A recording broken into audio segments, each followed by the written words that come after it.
Côte d'Ivoire. Abidjan Cocody le vendredi 2 février 2024 s'est tenue l'ouverture officielle du Salon des études en Inde, édition 2024. Ce salon est initié par la structure IS Africa. Global Organization from India. Lui, c'est monsieur Vijay Kumar. Il est le directeur de TICE Global depuis l'Inde. Global is an organization formed by individuals like me and Mr. Suresh Anand Mani, my partner. Both of us worked in the educational institutions for over 10 years, and we want now our educational institutions to connect with foreign students in many countries. Okay, TICE Global est une structure internationale basée à Dubaï et je travaille avec mon collaborateur M. Suresh, et notre objectif aujourd'hui c'est de faire la promotion de l'éducation à travers le monde. Et aujourd'hui nous sommes plus focalisés sur les pays au niveau de l'Afrique de l'Ouest. Alors, Jude Désiré Djegba, directeur de Yes Africa, co-organisateur du Salon des études en Inde pour la deuxième édition. Alors, de la première édition, nous avons eu une dizaine d'universités qui ont exposé plusieurs programmes qui ont intéressé plusieurs jeunes diplômés ivoiriens.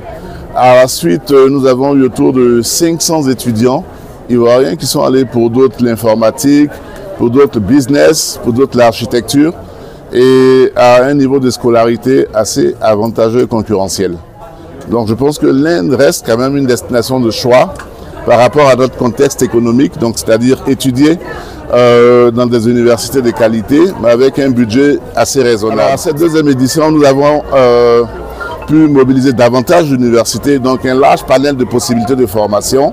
Nous avons aussi vu la possibilité d'initier un début de collaboration avec des universités locales, de telle sorte que les étudiants qui ont le bac de plus en plus jeunes ici commencent sur les 2 premières années pour aller terminer, par exemple en Inde, en obtenant une double diplomation.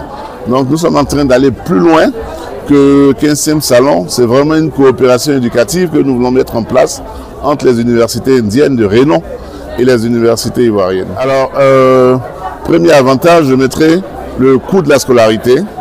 Donc vous obtiendrez un diplôme de renommée mondiale, comme je vous ai dit, mais avec un niveau de scolarité qui répond à notre contexte économique. Ça, c'est un avantage. Le deuxième avantage, c'est la question du visa. Alors sur la question du visa, c'est 100% des étudiants qui ont leur visa. Donc il y a moins de stress à ce niveau-là. Et puis voilà. Donc il y a l'avantage d'avoir un diplôme de renom, l'avantage d'avoir l'anglais en plus. Et puis moins de stress dans les démarches pour pouvoir partir étudier.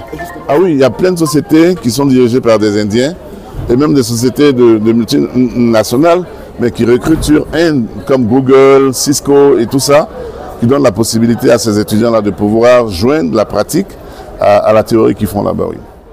Michael, élève en MISPA, étudiant ADA. Ce qu'il attend du salon, c'est pour pouvoir mieux m'orienter, avoir quelques opportunités que d'autres n'ont pas. On applaudit.